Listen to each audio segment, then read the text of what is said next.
Shalom, shalom, peuple de Dieu. Que le Seigneur nous bénisse et que toute la gloire lui soit rendue.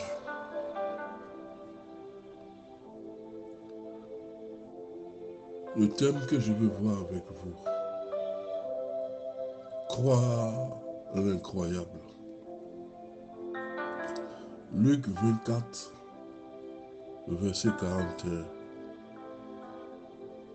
Saisi de frayeur et d'épouvante, il croyait voir un esprit. Dans la tête des disciples, bien que ayant été enseigné sur la mort et la résurrection, l'un des piliers, des fondements du christianisme, lorsqu'ils ont vu Jésus apparaître, ils étaient tremblants, épouvantés, se posant la question, est-ce que c'est réellement Jésus ou si c'est un esprit? C'est pas facile. Lorsque le Seigneur nous apparaîtra, c'est de cette façon nous aurons aussi ce genre de réaction. Au matin de la Pâque, les femmes ont trouvé le tombeau ouvert, le tombeau vide, vidé de toute sa substance, parce qu'il n'y avait plus rien. Le corps du Christ est ressuscité comme il avait dit. Il était impossible que la mort le maintienne. Il était impossible que la mort puisse le maintenir. Et quand ces femmes sont arrivées au tombeau, elles se sont affolées. Elles ont couru annoncer les choses aux disciples Pierre et Jean, lesquels à leur tour vont découvrir que le tombeau est vide et qu'il est ressuscité comme il avait dit. À quelques kilomètres de là, deux disciples rentrent chez eux, se dirigent vers Emmaüs. Ils rencontrent un homme qui se fait compagnon de voyage et qui se dirige vers Emmaüs. Lorsqu'ils ont rencontré ce monsieur, parce que le Christ ne s'est pas dévoilé en tant que tel, il a rencontré les disciples d'Emmaüs qui se dirigeaient à Emmaüs. Et chemin faisant, le Seigneur a commencé à enseigner les Écritures. Ils ne savaient pas que c'était encore le Seigneur. Ils ont rencontré pour eux un homme qui était un compagnon de voyage.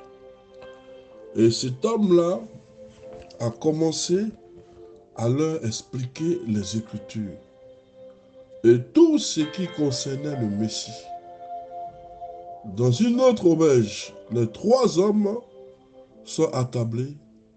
Après que l'inconnu ait rompu le pain, il disparaît, sans dire que c'est moi Jésus de Nazareth.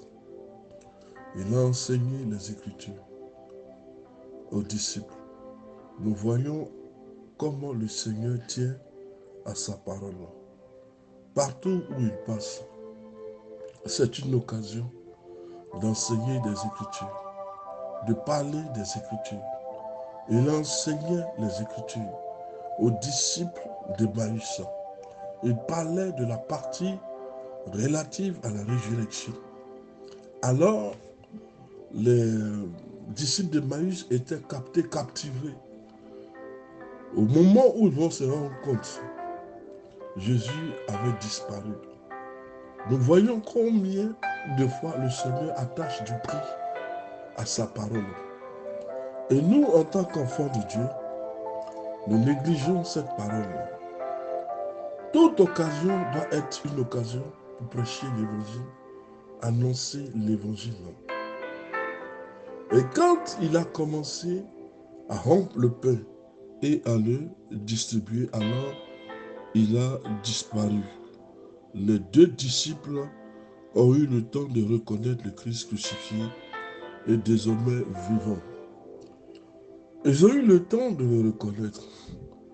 Mais après que Jésus ait disparu, parce que il disait que quand celui-là nous parlait, le feu brûlait à l'intérieur de nous.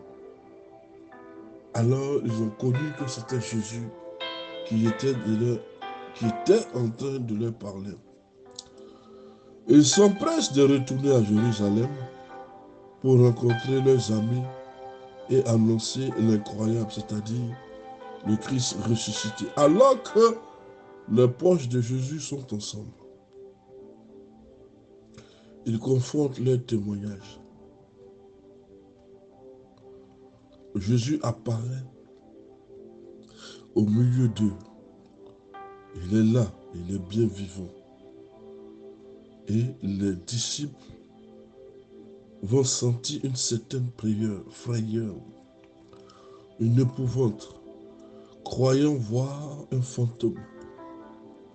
Les disciples de Maïs ont vu le Christ ressuscité comme Marie de Magdala, comme Simon-Pierre. Mais la frayeur est tout de même présente. Et ça ne va pas être facile si le Seigneur décide de nous apparaître physiquement. Il est apparu à ses disciples qui étaient en train de confronter leur témoignage. Et lorsqu'il est apparu à ses disciples, les disciples sont tombés dans une sorte de torpeur. Ils étaient effrayés à tous égards. Ce n'est pas facile. Même si nous rencontrons le Seigneur, nous prêchons le Seigneur, nous parlons de lui. Mais s'il nous apparaît, ça ne va pas être facile de tenir pendant le temps de son apparition. Ça va être quelque chose de mystérieux. C'est pourquoi les disciples avaient du mal à croire. Mais en principe, cela ne devait pas être ainsi, puisqu'il a annoncé qu'il serait le Christ ressuscité. Mais son apparition n'a point ému les disciples. Au contraire, ils étaient dans une torpeur, ils étaient dans une sorte de frayeur. Ils se sont posé la question, est-il réellement le Jésus? Alors que Jésus avait largement parlé de sa mort, de sa résurrection, de son retour à la vie, 3 jours plus tard. Mais les disciples imaginent voir un esprit. Ce n'est pas de leur faute. On se pose la question si les disciples avaient vraiment des difficultés, s'il était vraiment difficile de leur convaincre de ce que Christ a ressuscité, comme ce qu'il a dit et comme ce qu'il a prévu. Les disciples alors, ont-ils manqué de foi? Ont-ils le cœur endurci? Ne soyons pas prompts à les blâmer, ni à les juger, parce que nous sommes vraiment en face d'une situation dont les disciples pensaient ne pas voir la faisabilité, sinon la réalité des choses. Est-ce que la résurrection était un processus faisable?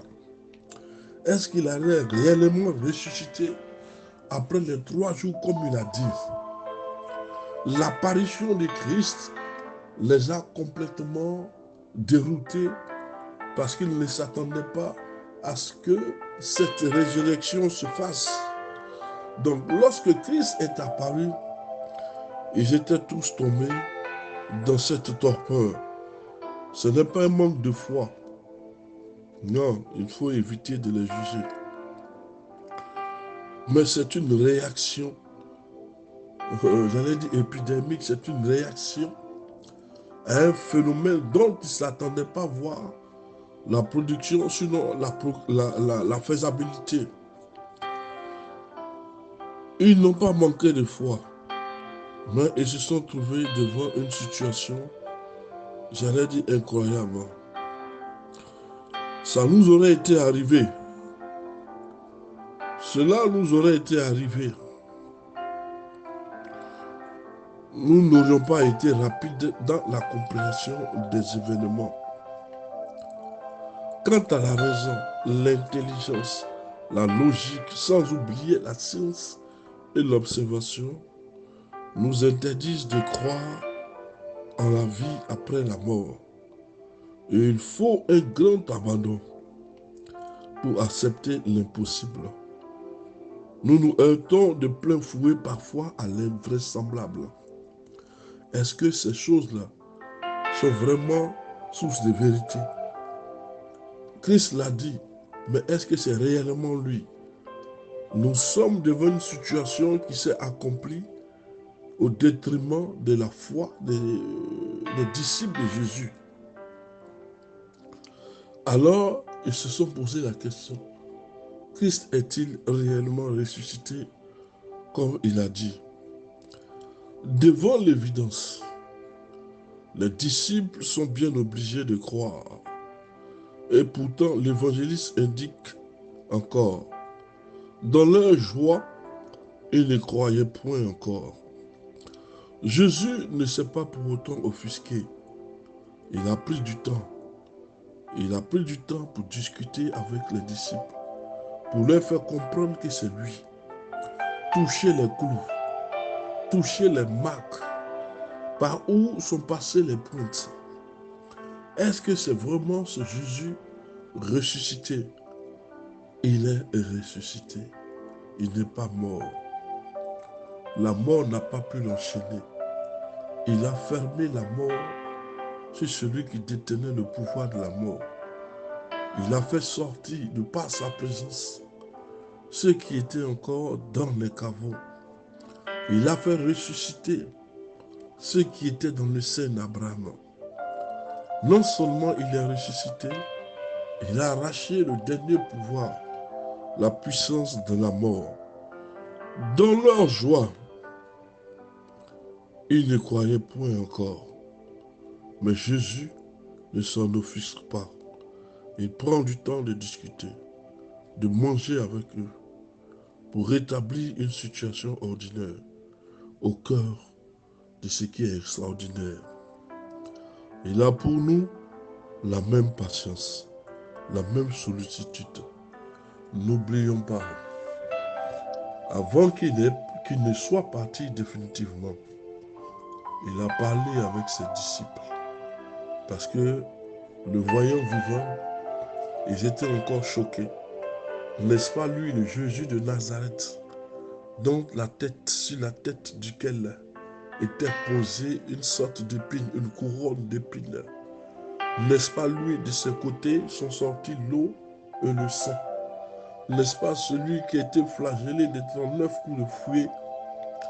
N'est-ce pas celui-là qui a été conduit jusqu'à la mort enseveli? Comment est-il revenu à la vie comme il l'avait dit? La parole de Dieu est la vérité de Dieu. Le Seigneur tient à sa parole. Et si nous la mettons en pratique, nous verrons la gloire de Dieu. Que Dieu nous bénisse.